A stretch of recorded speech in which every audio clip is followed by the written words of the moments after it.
अस्सलाम वालेकुम दोस्तों, छाल वाला तबीयत से ठीक है दोस्तों। हे मुझो वीडियो उन्हनि माण्हुनि लाइ आहे जेको सोशल मीडिया ते कम कनि था, जेको यूट्यूब या फेसबुक या टिकटॉक या ॿिया प्लेटफॉर्म आहिनि जंहिं ते माण्हू महिनत था कनि। ऐं मुंहिंजो ही पैगाम उन्हनि माण्हुनि जे लाइ आहे दोस्तों, तव्हां महिनत कयो था कामयाबी लाइ। तव्हांखे कामयाबु थियण में हज़ारे रुकावटूं ईंदा तव्हांखे, छो जो हर माण्हू तव्हांखे चवंदो यार इहो चरियो आहे, इहो छा थो करे, इहो वीडियो थो भरे, इन ते माण्हू टोकूं कंदा, माण्हू तनक़ीद था कनि। ऐं केतिरा ई जेको आहे सो हे चरियो थी वियो आहे, पागल आहे, फलाण तीर।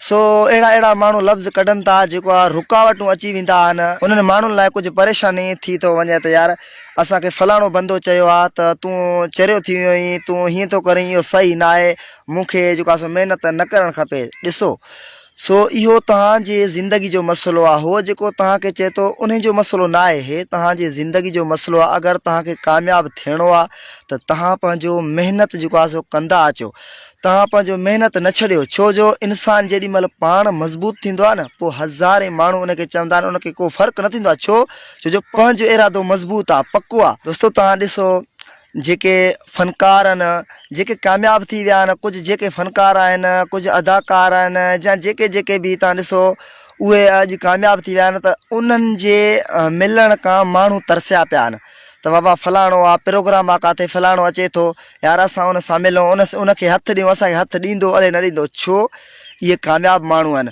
इन्हनि ते बि तनक़ीद थिया हुआ, इन्हनि ते बि टोक थिया हुआ। सो जिन्हनि ते टोक थिया त उन्हनि जे मिलण खां माण्हू तरसिया पिया आहिनि। टोक सभु ते थींदो आहे।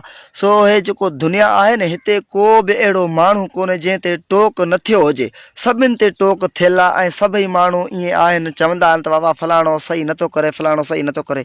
ॾिसो, इहे अदाकार या फ़नकार जेके बि कामयाबु थिया आहिनि, इन्हनि ते बि टोक थिया आहिनि, इन्हनि जे रस्ते में बि रुकावटूं आयूं आहिनि, पर उहे पाण मज़बूत हुया, पंहिंजो महिनत उन्हनि कोन छॾियो आहे, तॾहिं त कामयाबु थी विया आहिनि। तव्हां ॾिसो, फलाणो यूट्यूबर आहे, फलाणो टिकटॉक ते फेमस थियो आहे, फलाणो फ़नकार आहे, फेमस मशहूरु थी वियो आहे, या केरु अदाकार आहे, या कहिड़े बि कम सां फलाणो माना मशहूरु कामयाबु थिया आहिनि।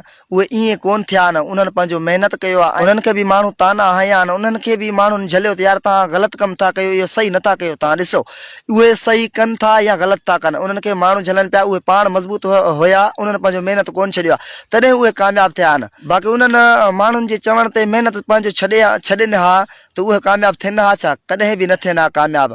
सो तव्हां बि पंहिंजो इरादो मज़बूत कयो, माण्हुनि खे छॾियो, तव्हांजे ज़िंदगी जो मसइलो आहे। अगरि तव्हां सुभाणे फेमस या कामयाबु था थियो त पोइ लय उन में तव्हांजो वधंदो न, माण्हुनि जो छा थींदो? माण्हुनि जो त चयो त माना अधूरो उहो रही वेंदो न, तव्हां ते माना फ़र्क़ु न थींदो। त सो अदा जेको हे दुनिया आहे न, इहो कंहिंखे बि बख़्श नथो करे, सभिनि ते टोक करे थो। मां इहो तव्हांखे ई पैगाम ॾियणु थो चाहियां त पंहिंजो महिनत कोन छॾियो माण्हुनि जे चए ते।